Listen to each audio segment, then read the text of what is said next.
Hello everyone, and welcome to another beer review.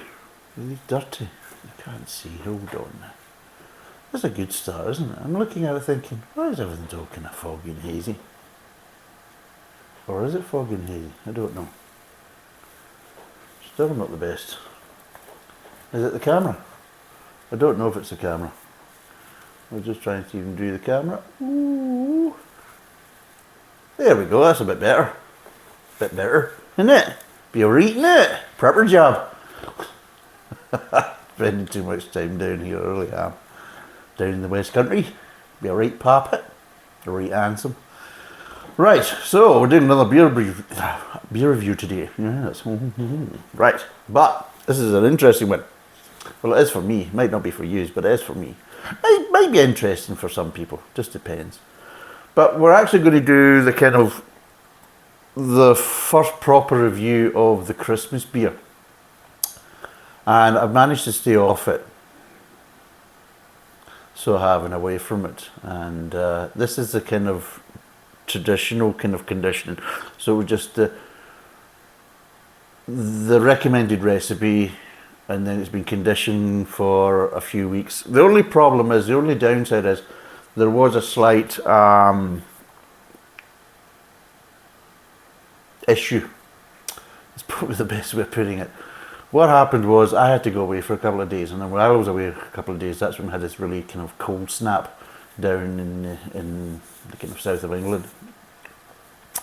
And what happened was, the temperatures went kind of down into the minuses, and of course I didn't realise this was happening because I'm so attuned to my environment, you know. So yeah, straight over my head, missed that one completely.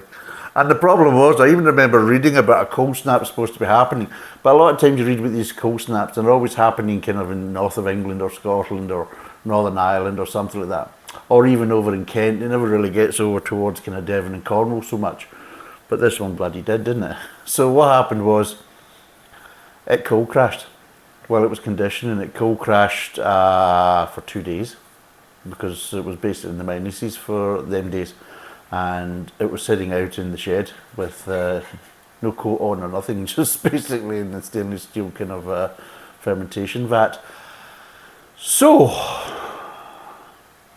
that might have played an effect on it, and usually if you're doing it at the start to cold crash and things like that, that's fine during the fermentation process. To kind of basically, one of the great things about cold crashing is you chill it, you bring down the temperature very quickly, and then what happens, all the kind of suspended media drops to the bottom. So it's a good way of kind of clarifying your beer before you start kind of conditioning it. Not always the best idea if you're in the middle of conditioning it for this to happen.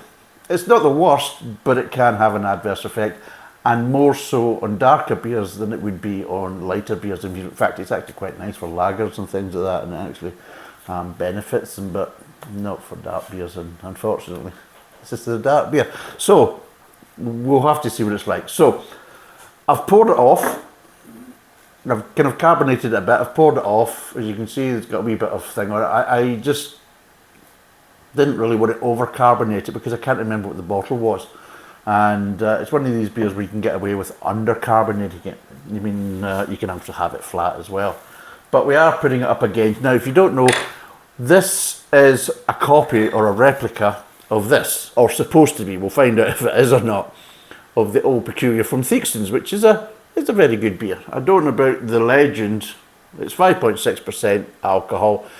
I quite like it. Some people think it's maybe a bit too sweet and things like that, but it's all horses for courses. Some people, you know, everybody's palate's slightly different, but I do quite like this, and especially in the winter months, I will get a good few bottles over the winter period and that type of stuff. I will probably buy some of this at least maybe once a month, just to kind of tickle my taste buds. Titillation, you know.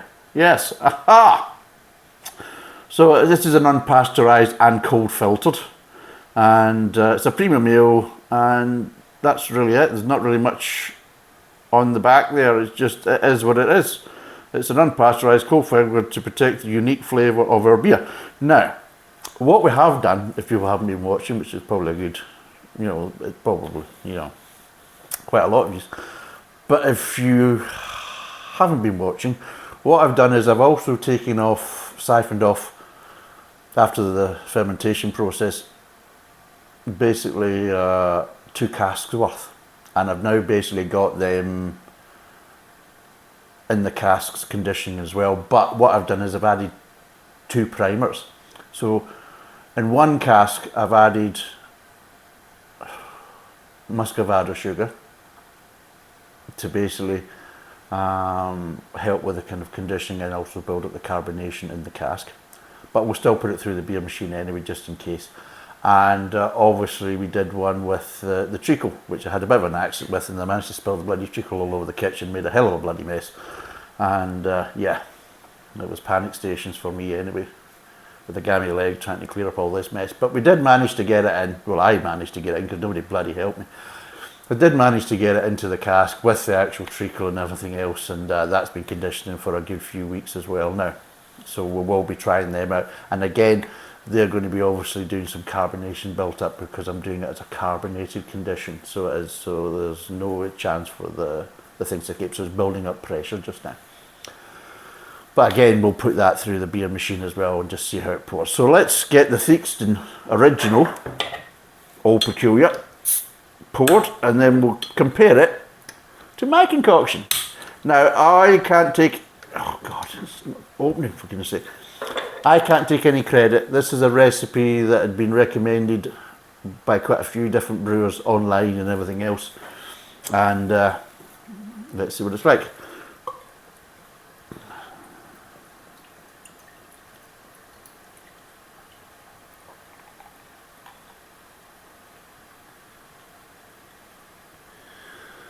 Well, their head's darker,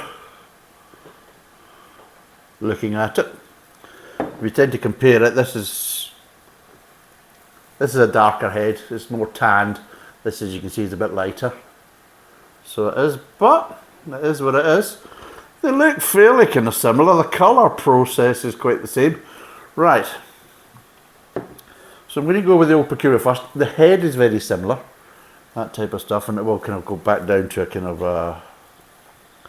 what we call a kind of lacing head rather than that, but we'll see what it's like. Smell wise, well, we'll do the smells actually.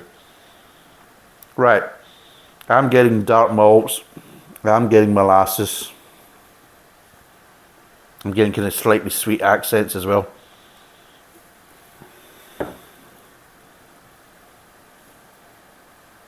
Getting dark roasted malts, a hint of kind of molasses, not as many sweet accents on this one. So let's see what the original's like.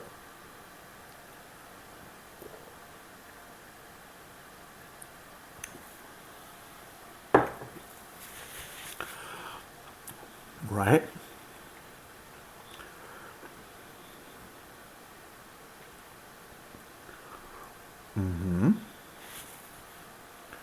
Let's try my one.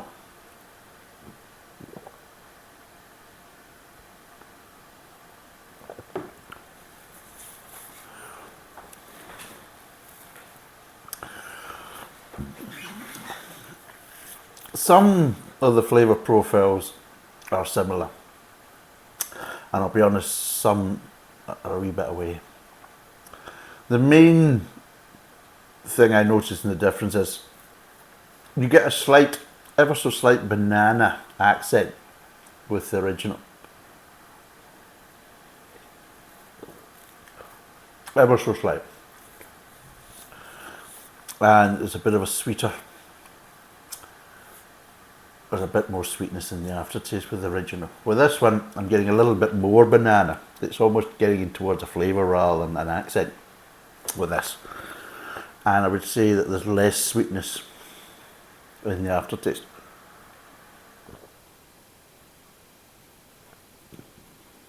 Yeah. In some aspects they're not too far away, in other aspects they're just not quite there in some of the profiles. Now hopefully The other one, or the other two, will be closer to it, and because we've added a bit more sugar to it, and building up that kind of molasses, and hopefully that will represent itself in the aftertaste and give that a little bit more sweetness. As for the banana, well, that's usually down to the kind of these plain silly buggers, not in a good way. But again, that could be down to the situation where this bloody cold crashed itself for 2 bloody days, 48 hours. And then after that, the temperatures were around about kind of 0 and 1s and 2s and things like that. So again, not ideal temperatures for conditioning.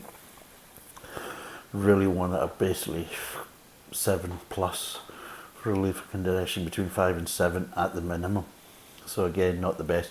So that's maybe kind of affected it a bit. It's drinkable, but the problem is when you put it up against the original, you notice some similarity, but you also notice some things where just not the same. But again, it could be down to the process.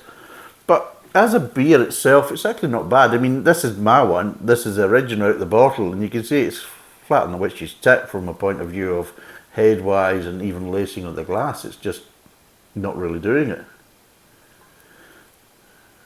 And this is more carbonation than this. But you can see the difference obviously between a more traditional brewed beer, and it's also poured through a draft machine, whereas this one isn't.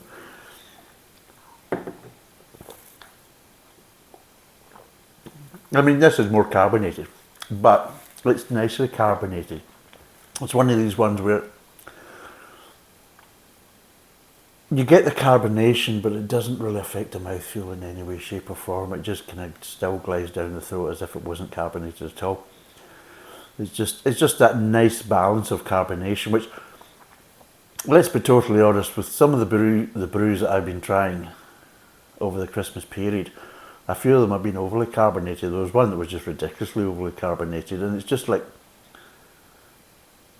it's one of the deadly sins really within brewing, to basically go through all that work of,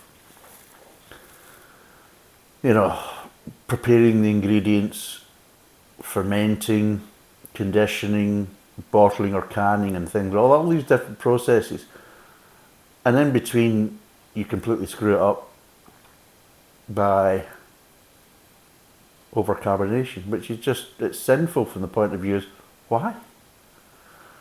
Do you really care so little about your product that you think? So that's why this is actually undercarbonated, because I was concerned I didn't want to overcarbonate it. Have I still left that on? Hold on, I've just remembered that. Have I left the carbonate? No, I switched it off. I was about to say, did I leave that on? But yeah, so this is slightly undercarbonated because of that, which is not a bad thing because this type of beer can cope with that. The thing is, though, is I would have spoilt it if it went the other way. So it's actually better to be undercarbonated, especially for the darker beers, than it is to be overcarbonated, because it just really kills it and kills quite a lot of the flavours, and it just makes a drink quite unpleasant in a lot of ways, because you expect it to be kind of like this, and it's not, and it's like, oh, you know. But yeah.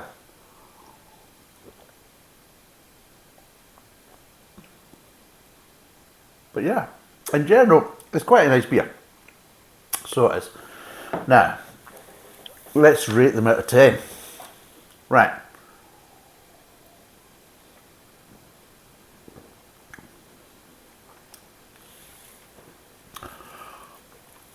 If people don't know what the flavour profile for Old Peculier is, you can check I did a review on it, so you can check back. I'll put it in the links as well if you want at the end of it, so people can go back. It saved me having to cut through it all again today. But in general, it's a dark ale basically, is what Old Peculier is, and it does work with a lot of dark malts.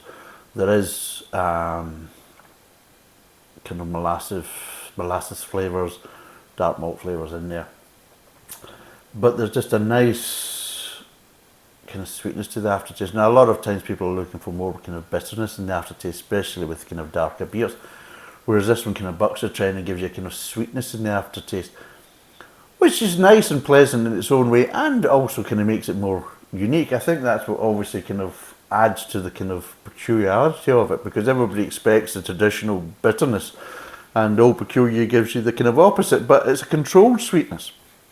Now, obviously some people don't like too much sweetness in the beers, so of course Old Peculier wouldn't suit them. But in general, it's still a nicely brewed beer. And, well, let's be totally honest, Theakston's in the past knew what they were doing. The family, the original family that owned Theakston's, knew what they were doing. And of course, that's prevalent when they moved on, or some of the family moved on and created Black Sheep. And of course, Black Sheep has shown that they can brew a beer. I'm not saying all their beers are hits, but from my personal point of view, some of their beers really are good hits, you know, really, really good hits. I mean, there's one there that begins with an R, Revuelta, and yeah, that's a cracker. That's an absolute cracker of an ale. It's just unfortunate that I don't. Well, I suppose it's a good thing. I'll be totally honest. If Revuelta was basically available straight off the shelf at the supermarkets down here, that would be a problem for me. Because I'd be at the bloody supermarket every day, get a few bottles, and yeah, that would probably affect my home life. But it isn't. So it's a case of, so if I do get a couple of bottles of that, it's usually a treat. And I'll be totally honest, when I have been away, especially in Leeds and Manchester, I did bring some back with me. I did bring a little stash of Revuelta. So it does kind of show you that the history of Theakston's and the Theakston's family for basically brewing is actually very, very good. So out of 10, what would I give the original? From the bottle, I would probably give it maybe about a 6. I always find that in the bottle it's just not quite as good. As you can see, it is a nice beer, but it's not quite as good. So it drops it. I mean, I would probably say from the cask about 7, 7.5, no, not a problem. Maybe getting on to an 8, just depending on what mood I'm in. But in the bottle it does drop a bit, just because it just, I don't know, it just doesn't really kind of, how would you say, doesn't really transfer well. It just, I mean, for an unpasteurised beer in the bottle and everything else, it just doesn't give you the same effect or the same satisfaction. It's just it loses something when it goes in the bottle and it's sitting in the bottle for a period. It feels like it's lost some of its pizzazz, is probably the best way of trying to put it. So 6 out of 10 from the bottle, like I say, 7 bordering on 8 if it's on the cask, if it's on tap. This,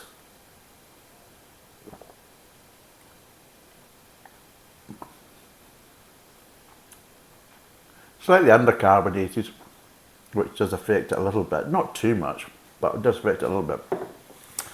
Flavour wise to the original, there is obviously some flavours that are similar, but other flavours aren't, and one of the biggest ones is just there's this kind of slightly more banana flavour, which it really shouldn't be to that level. It really shouldn't. And again, I don't know whether it happened because of this cold crash, and obviously the condition temperatures had actually stopped, dropped and kind of stayed very low, lower than is ideal for conditioning. And it has slightly given us this kind of banana. Now, banana normally can be brewed into the beer to give certain kind of accents, and that's fine. If it becomes more of a predominant flavour, that's actually a bad thing. That means that certain things haven't gone quite right, and yeah, because of that, it's kind of slightly spoiling a bit. I mean, I drink between the two of them, and the first thing I notice is this slightly more banana effect from my one. And yeah, I'm going to obviously have to mark it down. I'll be totally honest, it actually tasted better when I did the initial kind of first week. So it was basically fermented, and then basically it was conditioned for a week, and then I tasted it, and it was nicer then than it is now, just because of this slightly banana-ish kind of a flavour that's coming through in the mid-tongue, and just slightly kind of overlapping onto the aftertaste. And yeah,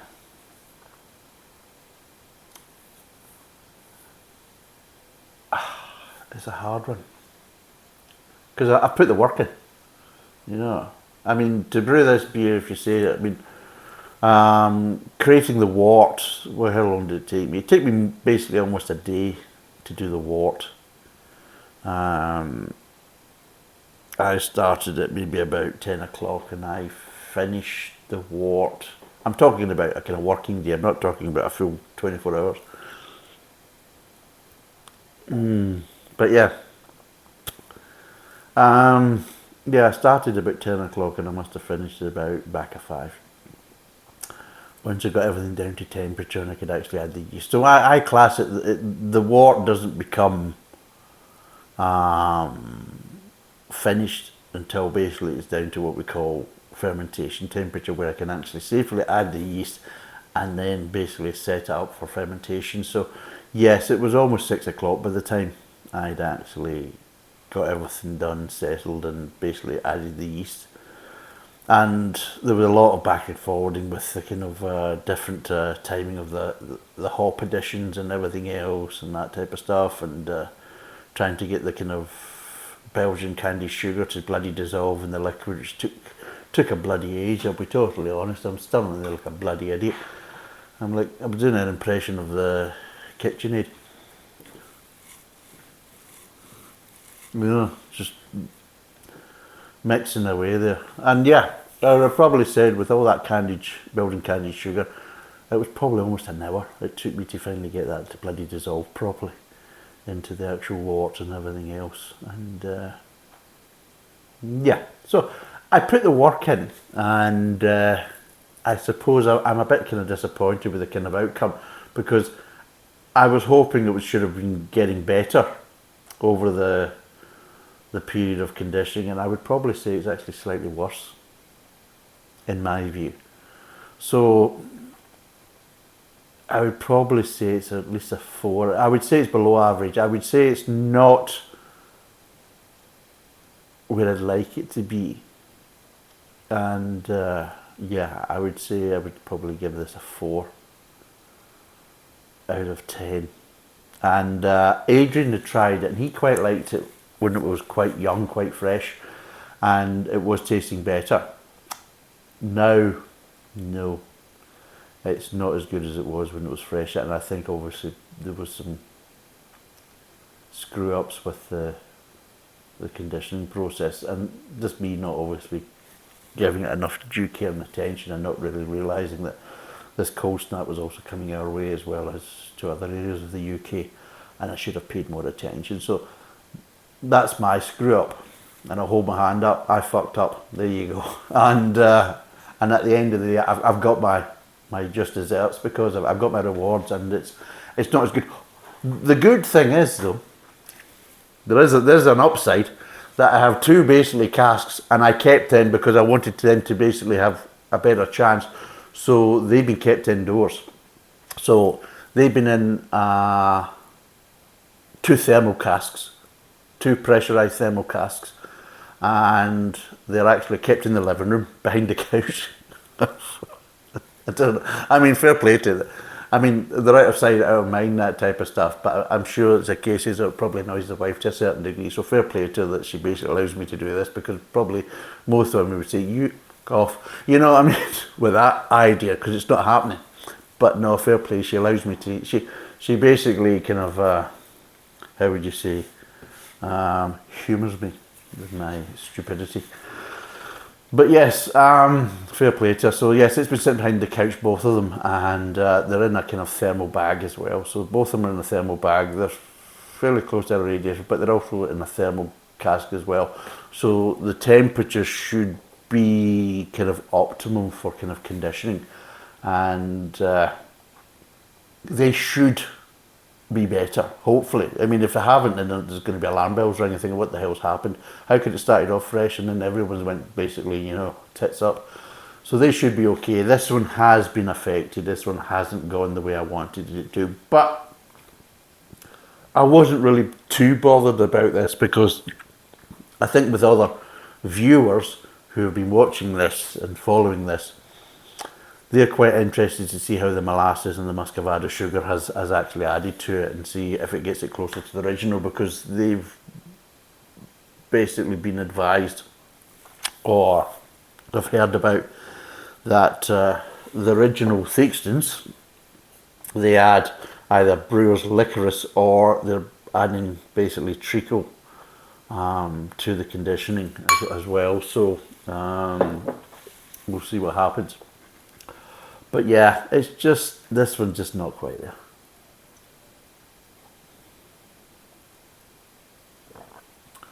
It's okay, but no, it's lacking. And it's really down to this kind of slightly banana-ish flavour. And yeah, it's not as good as it should be, and it's not as good as it was when it was basically just a week of conditioning, just left alone after. Just what I like to do is, when I ferment things, once the fermentation period's over, I like to give it a week just to settle before I start upsetting the apple cart, or maybe thinking about adding any extra things or doing any extra primers before I do conditioning. So I just like to kind of let things just kind of slowly settle, and just kind of, relax a bit before I start upsetting the apple cart. And it was nicer then. This one, it's kind of failed to a certain degree, because it really should be getting better, not worse. So yeah, the best I could probably give it is 4 out of 10. Although I'm tasting it and it's starting to piss me off a bit.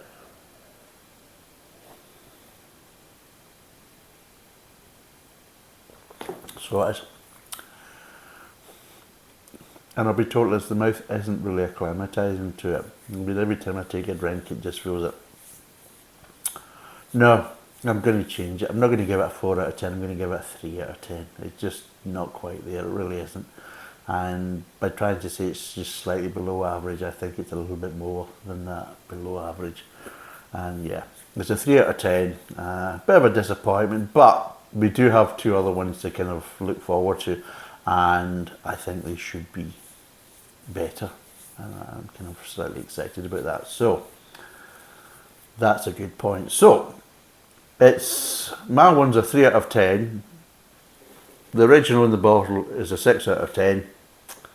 Thanks for watching. Cheers, and bye for now.